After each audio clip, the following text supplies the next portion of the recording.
Damos la bienvenida al doctor Tiberio Torres, experto en Derecho Tributario. Doctor Torres, muy buenos días. Hemos hablado en las últimas semanas con varios expertos en economía ecuatorianos. Hemos escuchado también al propio presidente de la República, al ministro de Finanzas, al exministro de Finanzas y a diversos funcionarios. Hay unanimidad en ciertas cosas que se está dando. Para citar algunos de los nombres concretos en la parte de analistas, Augusto de la Torre, Alberto Dajic, que son asesores directos del gobierno de Lenín Moreno, coinciden en el tema que vamos a plantearle. Alberto Acosta Burneo también opina lo mismo. Él es coeditor de la importante revista Análisis Semanal y el propio Gobierno Nacional, como hemos señalado. Se habla de algo que aparentemente es inminente e ineludible para un próximo gobierno. Una reforma tributaria, una focalización de subsidios, reformas fuertes a la seguridad social en Ecuador, y también hay una cierta unanimidad en cuanto a que la dolarización tiene que mantenerse, y se advierten más bien sobre amenazas que indirectamente, a través de propuestas de algunos de los candidatos a la presidencia de la República, que se estarían planteando y que constituirían una amenaza a la dolarización en Ecuador. Quisiéramos hablar sobre estos temas, empezando con lo principal y de la cual, o área en la cual usted tiene mayor experticia, una reforma tributaria. ¿Qué es lo que el gobierno estará cosiendo? ¿Qué se puede proponer para Ecuador como uno de los instrumentos para asumir de una mejor forma, se espera, el futuro de este país? Bienvenido. Parece que su micrófono está desactivado. ¿Tenemos algún problema con el audio del doctor Tiberio Torres? ¿Ahí me escuchan? Ahora sí, adelante, por favor. Perfecto, así está más cómodo. Le saludaba en primer término, estimado ingeniero, a usted y a la audiencia de Antena 1. Siempre es un placer poder compartir con ustedes. Respecto de los temas que usted ha propuesto y que han sido ya motivo de varios análisis por parte de expertos en el Ecuador, yo no puedo sino coincidir en el hecho de que la situación actual del país, que se ha visto además agravada por la pandemia que estamos viviendo desde el mes de marzo, hacen inminente, hacen necesaria, yo diría incluso vuelven obligatoria una reforma tributaria. Tanto más cuando se conoce que es una de las exigencias, uno de los condicionamientos del Fondo Monetario Internacional para continuar con el programa de desembolsos que se encuentra realizando a favor del país. Ahora, si bien es necesaria esa reforma tributaria, yo diría que esa es la única certeza que tenemos ahora mismo. No existen señales claras de parte del gobierno respecto de cuáles serían los temas que puntualmente tocarían esa propuesta de reforma tributaria. Yo, sin embargo, voy a atreverme a decir algunos temas que creo que serían necesarios, sean revisados en ese proyecto de reforma tributaria que debe dejar propuesto el actual gobierno. Yo diría, es más, en un acto de responsabilidad, sería necesario que este gobierno, antes de las elecciones, incluso ya presente el proyecto de reforma tributaria, y también en un acto de responsabilidad de la actual Asamblea, lo ideal sería que ya lo discutan y resuelvan sobre el mismo. Sin embargo, los vientos políticos, ustedes conocen, hacen que el ambiente ahora mismo sea turbulento y habrán dificultades seriamente para que ese proyecto sea tratado por la actual Asamblea. Ahora, doctor Tiberio, muy buenos días. ¿Hacia dónde apunta? Ya le hemos escuchado además al ministro de Economía, incluso antes de llegar a asumir este cargo, sobre las distintas apreciaciones respecto de lo que se debería hacer a mediano y largo plazo. ¿Hacia dónde cree usted que debe apuntar esta reforma tributaria? Se habla del incremento del IVA, de eliminar las exenciones tributarias. Sin embargo, ¿hacia dónde debe ir? Sobre todo pensando la situación económica que muchísimas familias están atravesando en este momento, lo que golpea directamente al bolsillo de los ecuatorianos. Algo muy claro, doctor Torres, antes de darle la palabra, y que lo ratifica en declaraciones preliminares el actual ministro de Economía, es que se intentará eliminar en forma definitiva el impuesto a la salida de divisas. Es de lo poco muy concreto que se ha dicho. Sí, me parece que ese anuncio en específico del gobierno, a través del ministro de Finanzas, de por fin echarle un ojo al tema del impuesto a la salida de divisas, yo creo que es necesario que se cumpla. Más allá de las visiones que pueden haber en algunos sectores respecto del impuesto a la salida de divisas, por ahí he escuchado con preocupación que uno de los precandidatos presidenciales anuncia incrementar el impuesto a la salida de Digámoslo divisas, lo cual con ciertamente... nombre y apellido, el señor Arauz, que me parece que propuso Exactamente, 37% de impuesto como salida de divisas. exactamente, lo que parece ciertamente preocupante. Es más, yo diría, lo cual me parece que demuestra que el señor Arauz no tiene un conocimiento de lo que en la realidad ocurre en la economía nacional. Más bien, todos los datos apuntan a indicar que la medida acertada es por fin tender a una eliminación del impuesto a la salida de divisas, que en lugar de cumplir con el objetivo de retener las divisas en el país, más bien han generado un ambiente de nerviosismo que han producido el efecto contrario. A lo largo de la vigencia del impuesto a la salida de divisas se ha visto que más bien lo que ha ocurrido es que las divisas han salido en mayores volúmenes que nunca, pese a la vigencia del impuesto. Yo creo que el hecho de desmontar por fin definitivamente este impuesto sí constituirá una señal clara de parte del gobierno hacia el sector inversor sobre todo, y sobre todo diría yo al sector inversor extranjero, respecto de que estamos por fin o estaríamos por fin adoptando una política de apertura hacia la inversión desde fuera. Por lo tanto, este anuncio relativo al impuesto a la salida de divisas y el hecho de eliminarlo, aunque sea paulatinamente, porque entiendo y concuerdo ahí con el ministro Pozo, es imposible, dadas las condiciones económicas actuales, eliminarlo de un solo golpe, hay que hacerlo paulatinamente. No obstante, me parece que sí es una medida necesaria. Respecto de las otras medidas que podrían tomarse, sí se ha escuchado, por ejemplo, el hecho de que una de las medidas posibles sería una revisión del impuesto al valor agregado, medida con la cual yo en particular no he compartido nunca. En algunas ocasiones con ustedes mismos hemos conversado respecto de la conveniencia o de la inconveniencia de revisar el impuesto al valor agregado.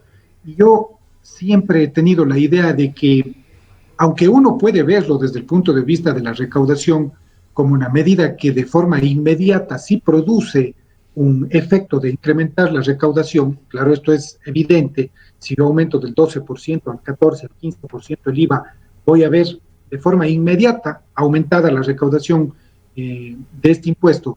No obstante, a mediano y largo plazo más bien suele producirse un efecto contrario, porque termina produciendo una contracción de la actividad económica, sobre todo en el consumo de determinados bienes y servicios. Esto a la larga puede ser más bien perjudicial.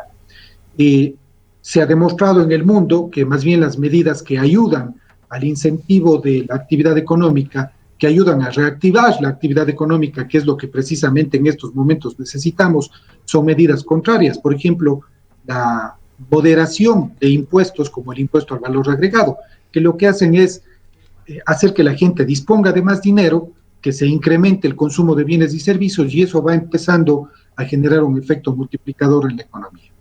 Yo creo que no sería acertado ahora mismo tomar una medida de incremento del impuesto al valor agregado, más bien lo ideal sería mantenerlo, al menos por el momento. Entiendo que la situación fiscal del país no permite ahora mismo pensar en una medida de reducción del IVA, salvo que tomando una medida de reducir el IVA se tomen otras medidas complementarias para poder paliar esa reducción en la recaudación que se produciría. Yo creo que lo prudente sería ahora mismo mantenerlo y sí pensar en un futuro mediano o un poco largo, dependiendo de los resultados económicos que se vayan dando, más bien en algún momento en reducir el impuesto para poder generar mayor actividad económica. ¿Cuál es su criterio general, doctor Torres, sobre este término que usted y los economistas lo manejan muy bien y que cabe también una brevísima explicación de su parte para el público,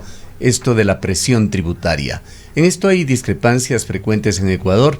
Cuando se pregunta al oficialismo, señalan que Ecuador está muy por debajo en términos de presión tributaria que otros países en Latinoamérica, pero hay criterios calificados como el de Alberto Acosta Burneo me refiero, que señala que los impuestos son excesivos en Ecuador. Se refiere a las empresas, señala que incluyendo en esto, lo considera un impuesto, el reparto de utilidades a los trabajadores. Las empresas tienen una carga para comenzar del orden del 40 al 45% de contribuciones sobre lo que generan. Sí, a ver, voy a hacer una explicación sencilla, o voy a tratar de hacer una explicación sencilla de en qué consiste esta categoría conceptual de la presión tributaria. Y voy a explicar por qué se lo puede ver de varias formas. Dicho en términos simples, la presión tributaria es el gravamen real que produce el sistema tributario en el patrimonio de una persona. Voy a poner un ejemplo.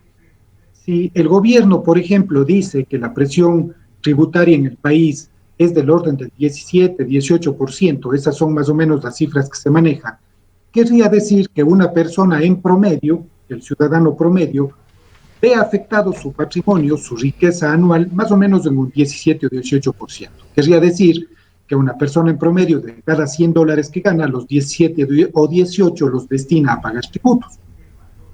Si es que yo hablo de presión tributaria, claro, yo podría decir, quizá el gobierno tiene la razón y quizá los niveles de presión tributaria todavía son bajos respecto de los que se manejan en países cercanos, que tienen presiones tributarias por el orden del 20, del 25%. Pero ahí hay que tener en cuenta algo en lo cual el economista Acosta tiene toda la razón.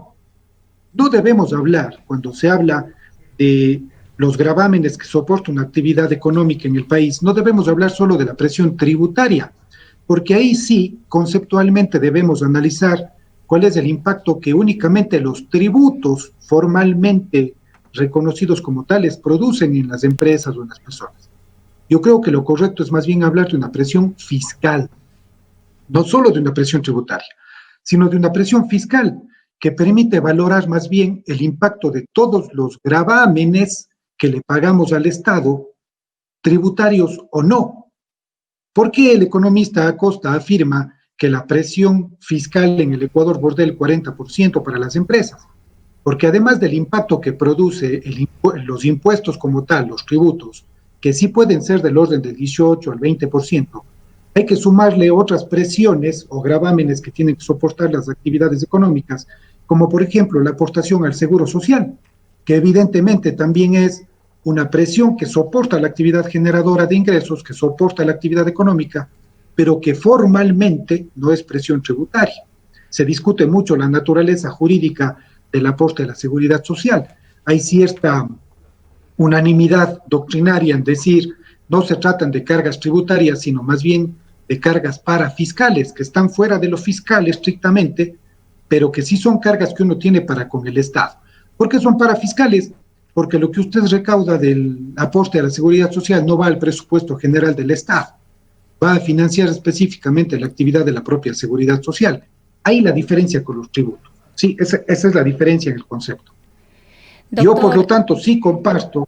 Dígame, por favor, Rosa. No, solamente quería decir que ya son las 7 de la mañana con 58 minutos. A esta hora debemos cerrar el diálogo, el enlace más bien que mantenemos con Academia TV, pero continuamos en este diálogo con el doctor Tiberio Torres, y usted justamente tocó ya el tema de la seguridad social, que es otro de profunda preocupación para los afiliados, para la sociedad en general, toda vez que se ha dicho que le queda muy poco tiempo de vida, digamos, a la seguridad social, sobre todo en lo que tiene que ver a pensiones y una serie de dificultades además en los otros servicios que se dan a través de la seguridad social, como es la atención en salud. Y quizás aquí también es importante analizar qué deberá ocurrir.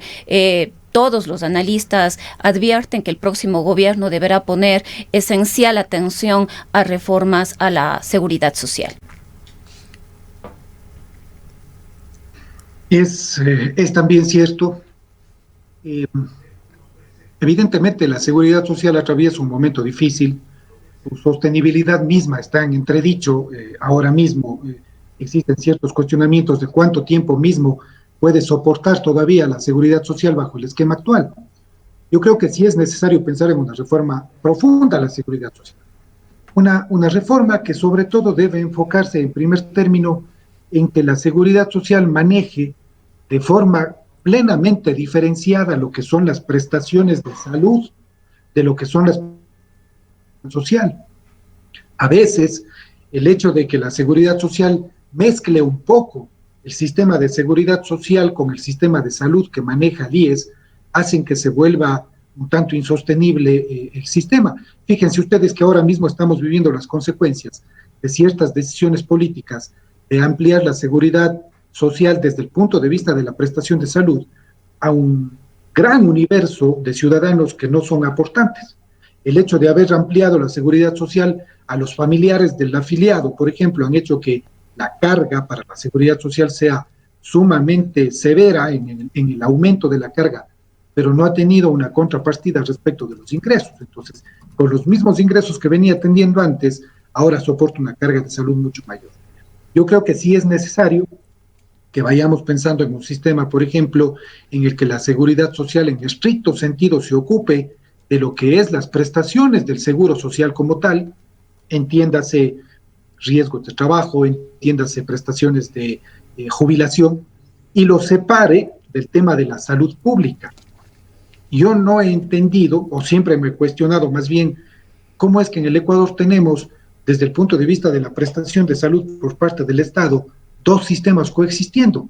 Tenemos el Ministerio de Salud Pública por una parte, que presta que presta salud pública, y de otra parte tenemos al IES, a la Seguridad Social, que también en un sector de su actividad presta también seguridad pública. Quizá es ya necesario que el Estado vaya pensando en concentrar la salud pública en el Ministerio de Salud Pública, en coordinación con el Seguro Social, evidentemente, para que quienes son afiliados a la Seguridad Social tengan la cobertura garantizada en la salud pública por el hecho de ser afiliados, pero que la salud esté a cargo del Ministerio de Salud Pública y que el IES se ocupe solo de la seguridad social. Así funcionan varios sistemas de seguridad social en el mundo. España, por ejemplo, es un ejemplo de cómo pudo recuperar su sistema de seguridad social precisamente dividiendo o separando estas dos actividades de prestaciones del Estado a favor de los ciudadanos. En cuanto al tema de la edad para la jubilación, tema que ha sido tocado y reformado en muchos países en la última década. Oiga, yo creo que sí es necesario pensar en reformar el tema de la edad. Esto yo sé que no le va a gustar a gran parte de la audiencia que nos escucha, no obstante hay que hacer una reflexión importante. Nuestro sistema de seguridad actual está basado en un sistema prestacional en el cual la esperanza de vida de los ciudadanos era bastante menor de la que es actualmente. Nuestro actual esquema de jubilación a partir de los 60 años, de los 65 años, está considerado desde el punto de vista de que fue planificado en un momento en el que la esperanza de vida en el Ecuador era 68, 69, 70 años. Por lo tanto, lo que ordinariamente pasaba era que una persona cumplía la edad de la jubilación, recibía las prestaciones del IES por 5, 6, 10 años y luego fallecía. Ahora, la esperanza de vida en el Ecuador ha subido más o menos en un promedio a los 78 años. Eso quiere decir que una persona aportando hasta los 60 años se jubila y luego pasa a ser dependiente de la seguridad social al menos un promedio de 18, 20 y a veces más años, lo cual hace que el esquema actual sea insostenible. Sí es necesario revisar la edad, por lo tanto, ¿cuánto es la edad que debe establecerse? Claro, eso deberán establecerlo los estudios actuariales, pero de que debe aumentar respecto de la edad que actualmente está fijada, yo creo que esa es una realidad evidente. Y quizá es también momento de que se revise un poco el esquema de las aportaciones en cuanto a la cantidad que se aporta, ¿no? Quizá es necesario revisar esa ponderación entre afiliado y patrono, cuánto es el porcentaje que cada uno aporta. Quizá es necesario revisar también el aporte del Estado. Es posible que sea necesario en algún momento, para aliviar las cargas fiscales, hacer que la aportación del Estado a la seguridad social se vea disminuida porcentualmente y sea aumentada por parte del propio asegurado. Hay varias medidas que son posibles tomarlas, ¿no? Todas ellas duras, es cierto, mucho más en los momentos actuales que todos atravesamos una crisis económica, pero son medidas que necesariamente tienen que tomarse, so pena de que en el mediano, el corto, largo plazo veamos desaparecer el sistema de seguridad social. Hay otros dos temas que habíamos planteado al inicio de este diálogo, doctor Torres, recogiendo sobre todo de lo que señalan analistas, gobierno, políticos, y que son temas muy importantes también para tenerlos vigente, para analizarlos, para tomarlos en cuenta en el marco de esta campaña electoral, qué es lo que dicen, qué ofrecen, qué visión tienen los candidatos sobre los mismos. Uno de ellos es la focalización de subsidios, un tema complejo. Acabamos de hablar sobre estos temas en el ámbito de la educación con el doctor Gustavo Vega Delgado. Él hablaba de este sistema que se había aplicado de matrícula diferenciada en la Universidad de Cuenca, que desapareció. Y él decía, lamentablemente, aparentemente de forma definitiva, pues la prohibición proviene ahora de la Constitución. Y estos subsidios van desde la educación superior gratuita hasta el subsidio al gas, favoreciendo por igual a todos los quintiles. Es necesario una focalización más adecuada para que los subsidios lleguen de mejor manera a quienes lo necesiten. En la contraparte, el Fondo Monetario Internacional señala que el bono de pobreza está llegando solamente a un 35% de quienes lo necesitan y que Ecuador tiene que corregir esto. Y está también muy cerca el tema de la dolarización, amenazada indirectamente por propuestas de algunos de los candidatos presidenciales. Usted se había referido ya a la propuesta del señor Arauz, que es una de las amenazas que ven los expertos, esto de poner un excesivo impuesto a la salida de divisas, más allá de que esto debería eliminarse de acuerdo con los mejores criterios. Pero está el otro que lo ha propuesto, en este caso Yacu Pérez, como uno de los mecanismos para mejorar la situación en Ecuador para los sectores más pobres. Ha propuesto una renta universal, una vía para financiar la entrega de $400 mensuales a 1 millón de personas a través de una liquidez alternativa, generando dinero electrónico emitido sin sustento real por el Banco Central. Esto no es parte de debates o de inventos o de noticias falsas en la campaña electoral. Esta propuesta está incluida en el plan de gobierno presentado al Consejo Nacional Electoral por Yacu Pérez. Oiga, los dos temas que usted me plantea son críticos y en realidad yo creo que los electores tenemos la responsabilidad de escuchar bien qué es lo que están proponiendo los candidatos y darnos cuenta que lo que algunos de ellos hacen es proponer absurdos. Voy a empezar refiriéndome al tema de los subsidios. Y escuché yo ayer ya la entrevista al doctor Vega, hoy con mucho gusto la volví a escuchar, pero en realidad escucharle al doctor Gustavo Vega es siempre enriquecedor. Y él decía algo que es absolutamente cierto respecto de estas medidas generales de subsidios, como él refiriéndose a la educación pública, gratuita, general, decía algo que es cierto y decía, a veces esas igualdades, tratarles a todos por igual generan grandes inequidades, porque es cierto que hay quienes sí tienen la capacidad para asumir ciertos costos, y esto pasa con los subsidios en general también. El hecho, por ejemplo, de mantener el subsidio al gas de manera general, evidentemente genera un régimen de inequidades terrible, porque vemos que en la práctica quienes más se benefician de este subsidio son quienes mayor capacidad económica tienen. No es ajeno a la opinión pública las múltiples denuncias que se tienen de gente que calienta el agua de sus piscinas, por ejemplo, con el gas de uso doméstico, y beneficiándose del subsidio al gas. Entonces, esto pasa también con todo tipo de subsidios, diría yo, pero creo que el tema del gas es crítico y sí merece ser revisado. Esta puede ser una medida impopular, si esto es, porque lamentablemente el pueblo, utilizando esta acepción latina del populum, ¿no? El pueblo lamentablemente a veces no se da cuenta que esas medidas aparentemente populares son las que más le terminan perjudicando. Y aquí sí es evidente el hecho de que se necesita revisar el subsidio al gas, focalizándolo para quienes realmente lo necesitan y eliminándolo para quienes sí estamos en la capacidad de asumir un valor mayor del gas. Oiga, por último, los tiempos que corren nos dan varias alternativas. El que no quiera verse afectado por eliminación del subsidio al gas tiene la posibilidad de cambiarse ya en los tiempos actuales a sistemas alternativos de energía, ¿no? La electricidad es una gran solución para la cocina, para el calentamiento del agua, para los vehículos, incluso ahora. Entonces, quien no quiere verse afectado por el tema del gas, pues puede cambiarse a esas formas alternativas de energía. Y respecto de la dolarización, y de ciertos anuncios que se han hecho por parte de candidatos. Voy a empezarme refiriendo al tema de la dolarización en específico.